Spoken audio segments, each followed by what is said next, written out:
Imperfect leaders.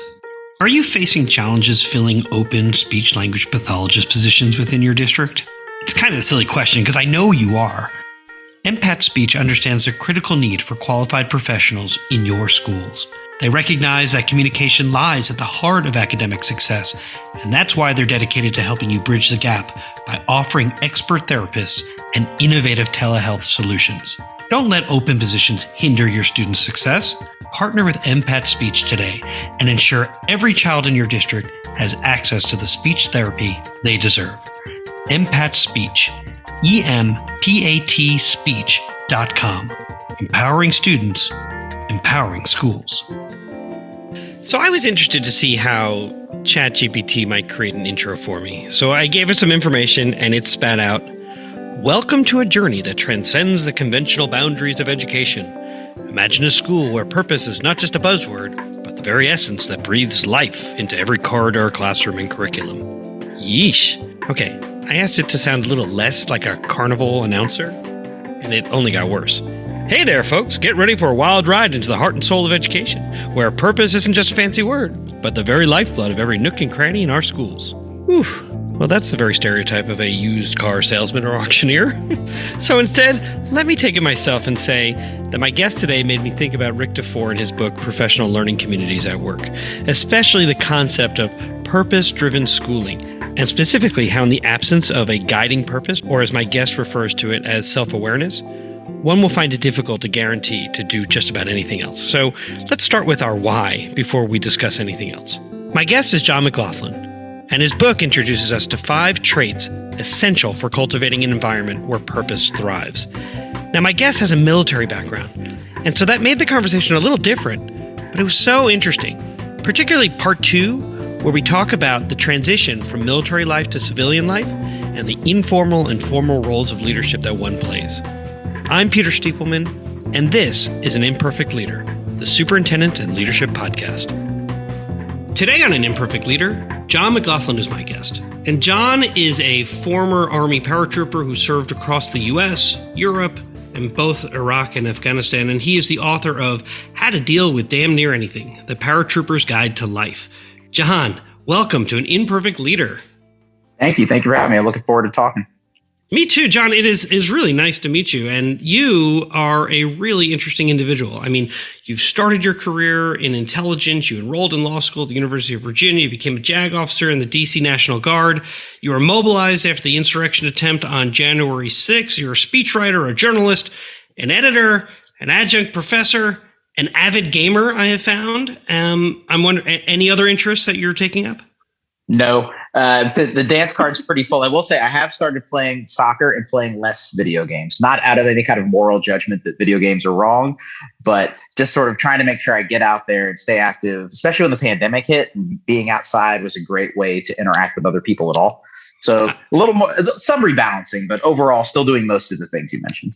Okay, well, good. Well, I would also recommend stretching before you play soccer. What I have noticed is people our age continue to get injured because they think that they are as in shape as they were when they were younger. So there's my public service announcement for you.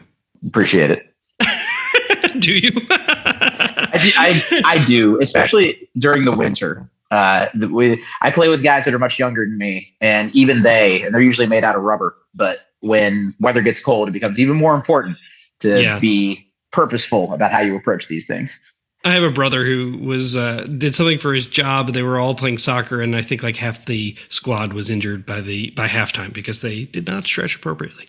So anyhow, you've said that your mission now is to help others develop as the military helped you. And what I think you mean is by the ability to develop, or as you refer to in your book, the 5 inner traits. And I wonder, would you tell us a little bit about the 5 inner traits and how leaders, and especially educational leaders, for which I think there's a lot of similarity between the work that you have done in your career and that is done by school leaders.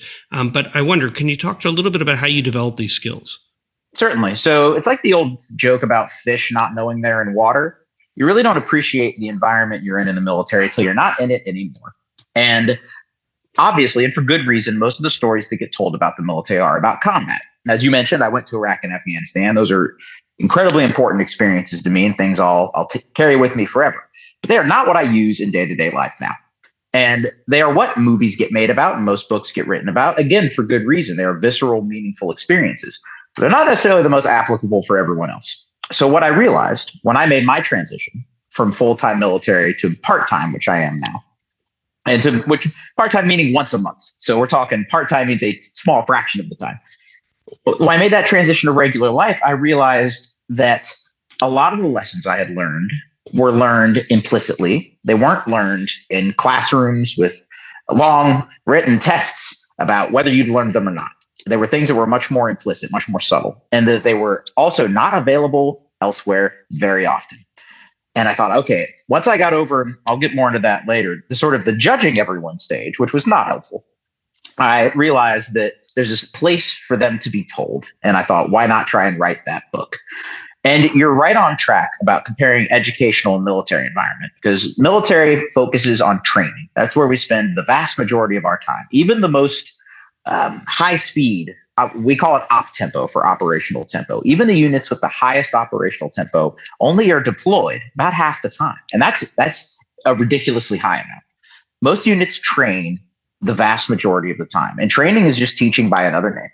So we face a lot of the same challenges, and for both leaders and for organizations as a whole, as educational institutions do, in terms of how we impart knowledge in a way that people can take away and use later.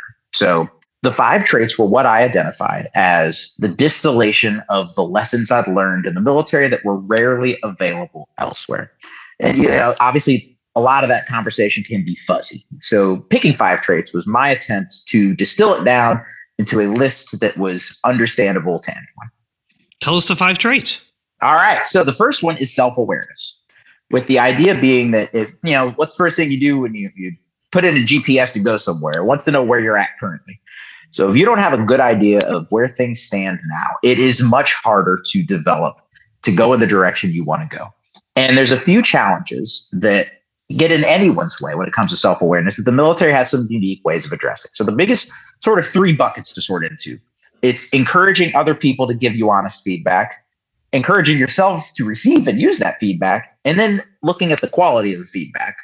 So other people don't want to, most of the time, be honest with you, even if you try to encourage them, because of a phenomenon known as pro-social lying, where people lie to you to preserve your feelings. And that actually increases. The more people care about you, the less likely they are to be honest with you in situations where it can be most advantageous to your development if they were honest.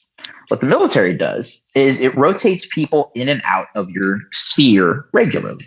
So people don't have, by default, so close an attachment to you that they're going to spare your feelings and not give you the real feedback. So self-awareness, place to start, honest look at yourself. And the military does that by encouraging people to get feedback in ways that is more likely to be honest than we're going to get from family or friends or coworkers unless we put effort into it. So the book gets into some ways to adapt those military practices to your day-to-day life, because you're not going to go live somewhere randomly for the purpose of getting better feedback. So how can you take these small bite-sized versions of practices that might be bigger in the military and apply them to day-to-day life? So that is the first trait, is self-awareness. And let me just insert myself for 1 second, because what I find pretty interesting is when you use the term self-awareness, often people think about, do they know themselves, which is a super important part about self-awareness, but you're also extracting this piece of, and how do people see you? Like, so I see myself in a certain way. I've got these beliefs, these principles, these values. And do people see those in action? Like, do they, the internal versus external self-awareness piece? So that's pretty interesting. And it's interesting you mentioned that, because research says those are 2 different things, and one doesn't necessarily mean you have the other. And for one example, you can know that other people view you as capable in an area and still have self-doubt about whether you're actually capable or not. So you can have an accurate view of how others see you, but not necessarily embrace that view yourself. So what you said are in fact 2 separate things, and one does not necessarily equate to having the other. Okay, number 2. Number 2 is initiative. So the military is great at encouraging people to make a decision. Most people, or at least many people, are familiar with the phrase analysis paralysis, where the classic study of they had like 25 jars of jam in the supermarket, and everybody just looked at them, got overwhelmed, and kept walking. They put 5 jars on the table. People made a decision and they bought something. And there are so many areas in life where you have so much information that it can seem incredibly daunting to make a decision, especially when that decision is initiating a new process in some way. It's already challenging enough to improve as a person, that if you face these extra obstacles, it's even harder. So the military is good at encouraging decisions based off incomplete information or imperfect information, with the idea that it is better to do and learn from having done wrong than it is to wait and wait and wait and not learn anything at all. You know, in education, we refer to, and this isn't often done, and unfortunately, that's the case. They make these very, they study and study and study, and they make a huge decision that's very high stakes, and haven't maybe really taken that sort of initial small step. And so in education, those who do this really well do these cycles of inquiry, sort of like, we're going to take the small step, we're going to study how we're doing, we're going to make the mid-course correction as appropriate, and then keep moving towards our goal. And sometimes that goal needs to change. We don't have to be so fixed on what the goal is based on what we thought it was going to be. No, it makes sense. The military can face similar challenges where you don't want to make one giant untested leap. Initiative in small doses lowers the downside risk because the worst case scenario is a small mistake. Number three is adaptability. As you mentioned, goals need to change. And the military is excellent. And I want to make sure the military is not perfect. And the book goes into some detail to make sure people don't think it's not a recruiting book. In fact, it pushes back against, I love my fellow soldiers, but sometimes they tell stories that basically equate to pretend that you're in the military in order to learn from the military. You don't have to get up at 5 a.m. You don't have to do 1 million push-ups. You don't have to be in the middle of the desert for no reason. All right. But what you can do is learn from these more bite-sized lessons on things such as adaptability. We are constantly facing changing circumstances. And the military does a good job of not waiting until there is a requirement to change in order to change. You mentioned going through these cycles and encouraging being proactive. One of the main example I use for this trait in the book is that there is this thing in basic training called the shark attack, where a large number of drill sergeants would come and overwhelm people with stress. The idea being that this was the break from the civilian world. You're here now. You're in a different world. Well, what they realized is that was causing people to quietly leave the military. There wasn't drama in terms, people weren't getting injured. There weren't any lawsuits. There wasn't any kind of big requirements to change. But they took a look and they're like, wait a minute, this process is subtly not working. Let's adapt it and create something that actually matches what our needs are. And it turns out that shark attack process, yelling at everyone, the thing you see in movies all the time, that was actually a product of Vietnam, where people had to go to war or go to jail choice. And there was concern in the military that people who had committed crimes but were offered military service as a way out were going to rebel against the authority of the drill sergeant. So it was seen as a requirement to be extremely firm and aggressive in order to establish authority early. Well, obviously, it is not Vietnam anymore. But this had kind of laid there because of inertia. So luckily, before there could be injuries and lawsuits and the type of things that can force organizations to change, this group of people in the military adapted on their own, took a look and said, hey, we think this needs a refresh. And they've since changed it so it doesn't resemble the previous way of doing things at all. Number four is efficiency. And it is there's a modern grind set type of mentality that has emerged in certain parts of the world where glorify the amount of work done. Talked a little earlier about how early people can get up, how just wholly and completely people can throw themselves at a task. And that is dangerous. And what the military teaches you is it's about the right amount of effort at the right time. My dad was in the military before I was born. I did not grow up in it when I decided to join. I didn't have any firsthand or even secondhand experience. So I was shocked when my drill sergeant, less than a week into basic training, told us, quote, work smart, not hard. And I was like, wait a minute, you're a drill sergeant. You're supposed to be this sort of avatar of aggression, of wholesale obsession with the military. Like, this is like most things in life. There are occasions where you have to be throttle to the floor 100%, but that cannot be all the time. And it is easy to find a reason why that always has to be the case. But that will lead to burnout and perhaps worse outcomes than just being burnt out. So the military, by and large, does a good job of pacing itself. And it's like trying to throw a punch as hard as you can. You're a lot more likely to end up face down on the floor than you are to actually hit anything if you do that. It's about the right amount of effort expended in the right way at the right time. That's the efficiency trait. So that's interesting to me when I think about this from an educational lens is it could almost be applied to superintendents or district leaders or school principals who have a number of goals and they try to pursue all 8 of them at the same time, right? That is a direct violation of what you're proposing in terms of efficiency. It's saying, you know what is the one thing right now that we need to be working on? Is it attendance? Is it education speak? Standards reference grading, where we look at whether or not, children are learning or we're just assigning grades kind of thing.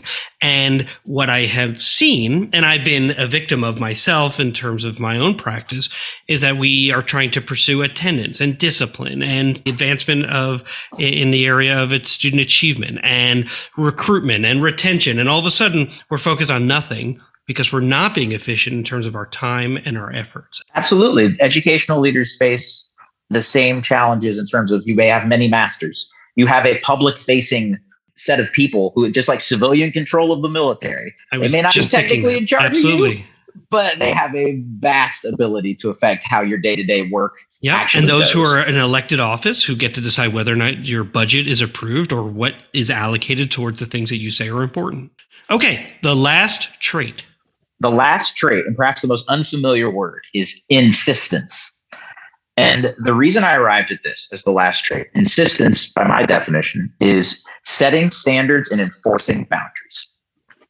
And there was a time at the end of basic training where there's a honor graduate type of award that's given, and 4 different people are nominated for it, and I was one of the 4. And my drill sergeant was asking me questions, getting me ready for the little competition. Not the highest stakes competition ever, but a big deal at the time. And he looks me dead in the eye, and having a one-on-one conversation with the drill sergeant was rare, right? So this is already a disconcerting moment in some ways. I don't want to do anything wrong. And he looks at me and he goes, "You're not competing." He asked me, "Who are you competing against?" And I say, "Well, 3 other soldiers, drill sergeant." He says, "No." He just stares at me. I'm like, He says, "You are competing against the standard." And he just turns around and leaves. That was it. Mic drop. I'm gone. I'm out. And he was right. It didn't really matter if I won or not, because all I owed and all I had control over was how well I met the standard for what that challenge was. And you do not get caught up in temporary circumstances, personality conflicts, other transient things which can become distractions that take you away from that northern star that is those standards. And a lot of that is, and we hinted at this with the last trait, is boundaries. And one thing I found that my civilian friends, regardless of what type of job they had, often struggled with was setting boundaries and enforcing them. Brene Brown uses the term clear is kind. And that is something that we often try to reiterate is if you can be really clear on the parameters and the boundaries that you're going to set for yourself and for others, that is the kindest thing that you can do for others. It's like when a friend asks you to move or help them move. And you say, I was like, your friend's asking you to move. That's not very...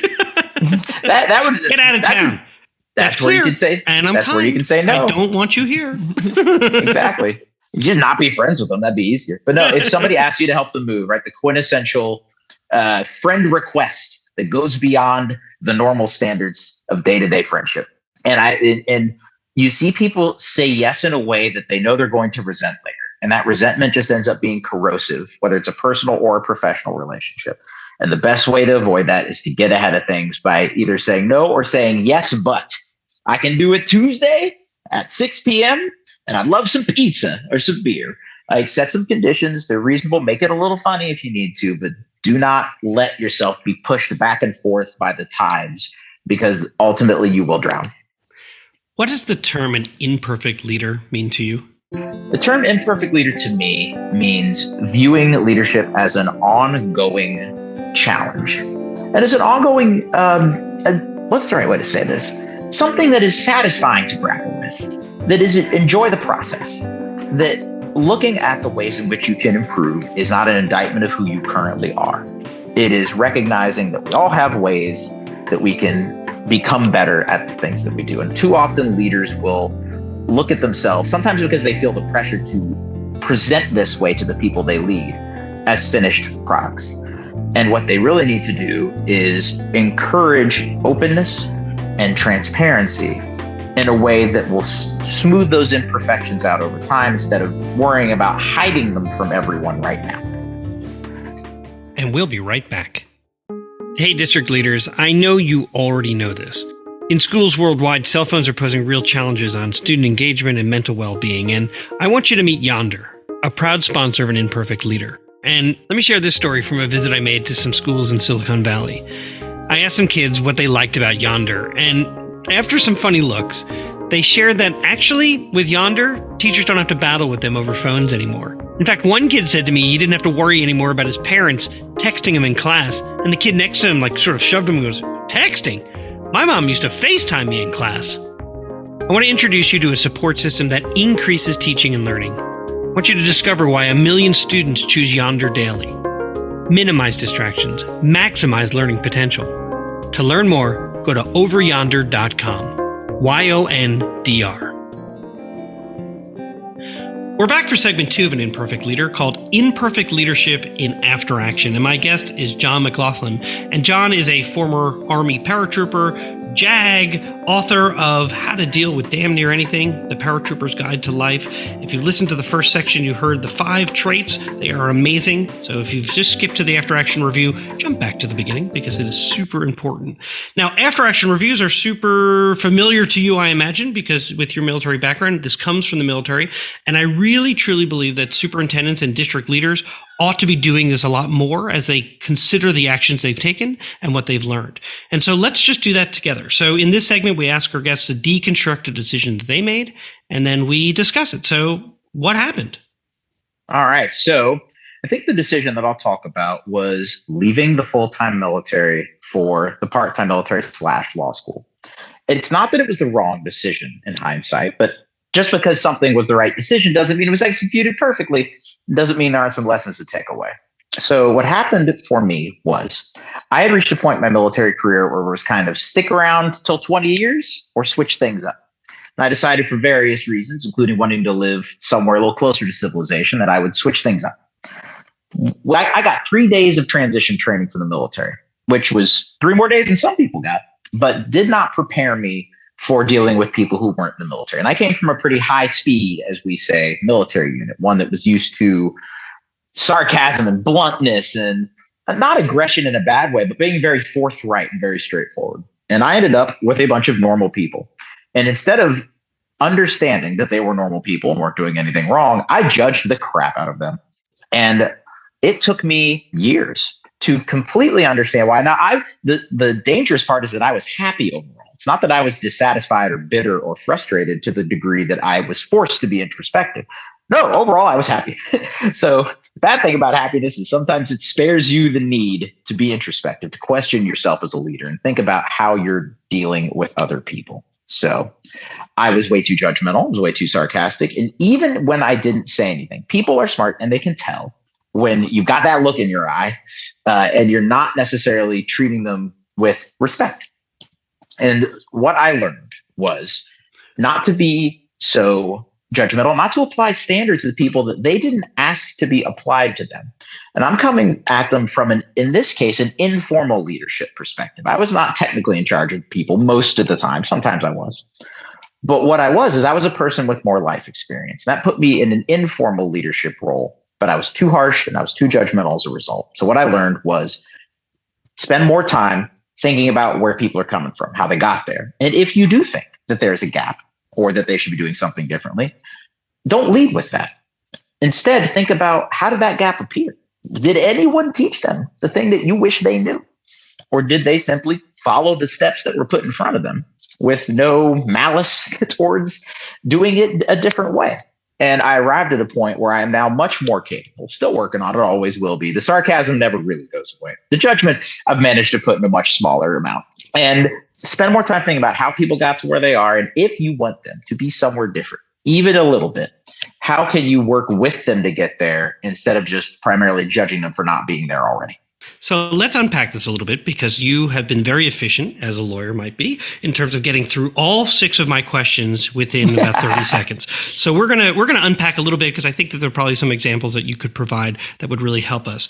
One of the things that I'm thinking about as I'm thinking about summarizing what you've been through in terms of this transition from one piece of your life to another is that that's very familiar to superintendents and school district employees because they move sometimes from one community to the next, and they may move from a very fast pace to a slower pace, or vice versa. They move from a smaller district where they are responsible for many things and the relationships they built are super personal. And then they move to a much larger system where they have to be system leaders and they can't have the same kind of relationships that they once had because there's just not enough time to know every single person. So they now have to trust the people that they work with. And they have some expectations or boundaries or standards that they have created that maybe those people don't fully understand. And so they come in and they say things like, why don't we do it this way? Or why are you acting this way? Or how come we don't do it in this sort of fashion? And this is what I'm used to. And why aren't we doing it? And I imagine that that's very similar to the kinds of situations that you've experienced. So when you think about this transition that you made, I wonder what got overlooked as you were looking at that. You hinted at it, but I wonder if there might be some examples. What got overlooked was the degree, and I'm glad you mentioned the systemic part of it. What got overlooked by me was the degree to which the previous system I was in was protecting me from overdoing things. Because I was around people and they were used to being approached and approaching others in the same way that I was used to. So I didn't have to take the extra step to consider whether I was approaching things in a way that made sense because it was a more homogenous environment in terms of style, which is interesting because the military is an incredibly diverse environment in terms of ages, races. I was in a unit that it was mostly guys, but had significant female leadership as well. So we have all the people from every part of the country. I will never meet a more diverse group of people in every meaning of that word in my life, but we have similarities too. First, there's a selection bias. We all joined the Army. Right. And that meant that I didn't have to be as thoughtful about some of the things some of the choices I made when approaching other people and dealing with other people. There was sort of a shared image of what success looks like, or a shared image of style and procedure and protocol. And now you're moving into an area where there may be different perspectives or different life experiences and different ways of approaching things. Absolutely. The primary difference being that people were not used to quite the level of directness and sarcasm that is part and parcel of the military. And even then, not everywhere in the military. The military has a lot of different subcultures. And I don't want to be too blasé about treating it as one. But primarily, you are going to be more blunt and more sarcastic. Even if the slider can be in different places in different parts of the military, the slider is always going to be higher than in most places in civilian life. And that's what was overlooked by me, was the need to question some of the assumptions that I had always subconsciously been making about, is this a good way to approach this subject or this person? So then it seems to me that as you are thinking about and looking back on what got overlooked, that you learned some things about relationships. So what did you learn about relationships, or what new relationships were formed? I learned a lot about relationships. The military, you make relationships by default because often you're part of a small group of people that is disconnected from larger society. And that's great in some ways because it encourages you to make relationships with people you never would do otherwise. And often in normal life, you find people that are broadly similar to you. And that makes everybody has a right to do that. It's nothing wrong with having friends that are like you. But in the military, you expand that circle significantly. And you might be friends with people who listen to music you never would, are from somewhere you've never been, or even want to go. But in the civilian world, that's not how things work. So when it came to building relationships, I had to be much more mindful of where other people were coming from. There is a presumption in the military of durability, of adaptability, one of the 5 traits. And you have to ensure that in the civilian world, people are up for that challenge. You have to make sure they're prepared to even get off the starting line in a way that's sort of assumed in military life. And if you try to skip that step, it's going to lead to problems. And it led to problems for me. So in a sense, one of the things that we look at is the fact that we have this sense of urgency. We want to make change or contribute in a very quick way. And if we don't take the time to get a beat on the system, to build those relationships, to understand those who have been there, who have institutional knowledge, who may be able to help us and teach us why things are done in a certain way or how different pieces are connected to each other. We sometimes risk alienating those around us, and then makes, the establishment of relationships even more difficult. Is that something that you experience, or is that something that you saw, or is that something that, imagine as you're writing this book, you're really speaking to these 5 traits. They seem very personal to you, right? In terms of what you've experienced and how you can help others. Absolutely. They're gaps that are left by higher education and most workplaces, not out of negligence. They're just not what the institutions are designed to do. And that's fine. If a teacher or a boss showed up at your house at 5 a.m., then you'd have some questions about what they were doing there. Like, it's just a different way. And the military invests in developing you as a person in a level that we do not expect or want educational or professional institutions to do. Like, hey, get out of my business would be the immediate response if any other place tried that. So it's not as if these other places don't care about you, but that's just not what their mission is. So it is personal to me. And it allowed me, the one thing that I realized I had when I got out of the military that I never thought about having, was I was ready to tackle challenges, even if that challenge was going to kick my teeth in, we'll say. And that was just it's like that man in the arena quote that everybody loves. I think it's Teddy Roosevelt quote. Yep. In the military, everyone's assumed to already be in the arena. I would have to convince you to get in the arena. We're all already in here. That is not true in the civilian world. Some people don't want to be they don't want to be in the stands. They don't want to be in the arena at all. They want to be at home. They might not even want to watch the fight on TV. Like, you have different people with a much broader array of personalities, and you have to get everybody on the same page to the maximum extent possible, or people aren't going to buy into what's going on, and you're just going to have all these second and third order issues later. You really got to do your homework in a way that you don't always have to do in the military, because you don't have that same task of getting people motivated to begin with. Having been a superintendent during the pandemic and leading a district through the pandemic, I can tell you that people do show up at your house at 5 a.m. to tell you some things. And it is a little bit confusing about why they're there. And I would also say that quote became very personal to me during the pandemic, because there were so many individuals who were not in the arena, who were not getting bloodied, but they certainly had a lot of opinions about what you were doing poorly. So thanks for bringing that up. I'm going to go talk to my therapist after this. So so when you think about these transitions, there's often, lots of different emotions, and you've explained a lot about what you've learned in terms of what got overlooked, what you learned about relationships. But in any situation, there's a frustration. And I'm wondering, what frustrated you? What frustrated me was untapped potential that I saw in people. And they weren't getting the development that allowed them to reach a next level that they wanted to be at. And I saw, it was like watching a bunch of penguins scared to jump in the water. I was like, y'all have this. Y'all have the talent. I was around a lot of people who were smart, who were good natured, good morally, good socially, good interpersonally. Like, they had all the tools, but they didn't have the training. And that was incredibly frustrating to me. The problem is that frustration came across as judgment. And it's a fine line. If you have a long enough relationship built up, then maybe you can be harsher and people won't want to disappoint you. But that's an advanced stage of leadership. So what frustrated me was seeing people who I felt like were falling short of their potential. But I didn't always do a good job of translating that frustration into a message where people realized I thought highly of them. And that's why I was frustrated. Not that I thought little of them. And that's why. You're really speaking to the importance of being able to give feedback, and there are lots of different kinds. There's, appreciative feedback in terms of, this is what I see that's going well, and how can we get more of it? There's the, sort of critical feedback in terms of not being critical in the sense of, like, that can be very destructive, but in terms of constructive. Critiquing, yeah, constructive as opposed to destructive feedback.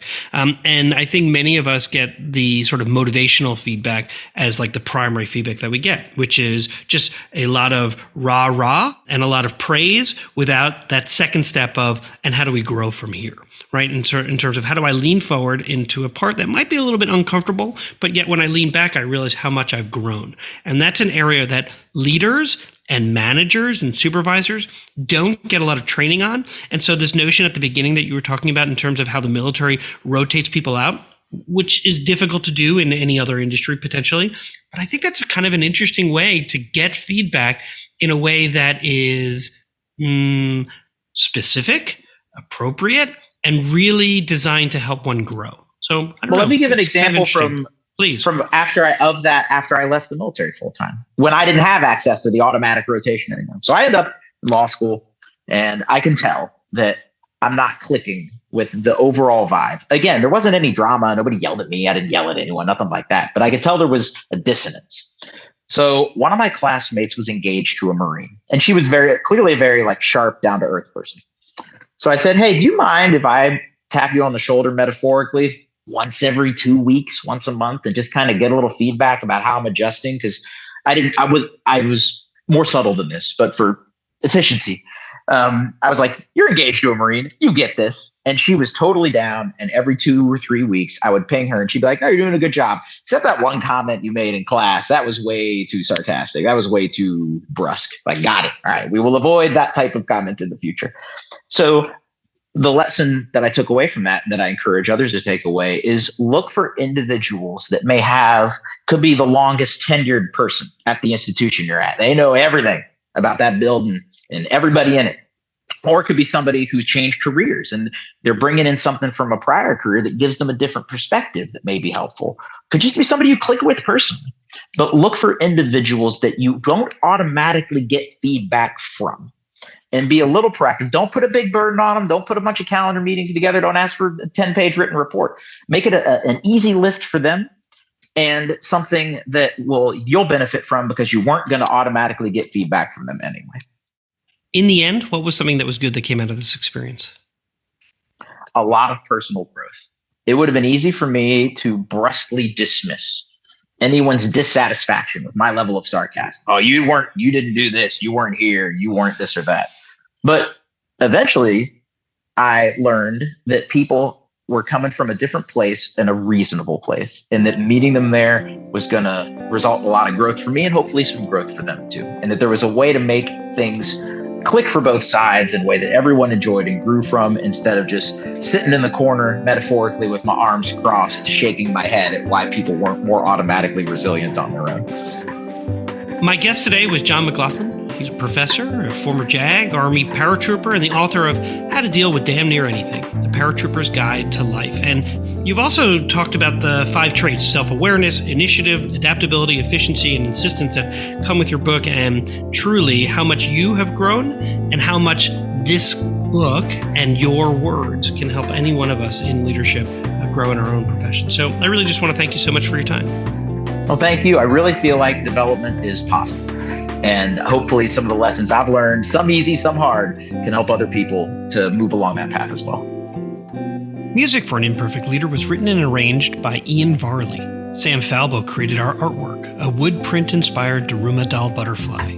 Remember, imperfect leadership is not a scarlet letter. It's a badge of honor. It recognizes that serving as a lead learner is about being a vulnerable leader, an empathetic leader, a compassionate leader. And I'm proud to be an imperfect leader. I'm Peter Stiepelman. Please join me next time for another episode of An Imperfect Leader. Leadership in After Action.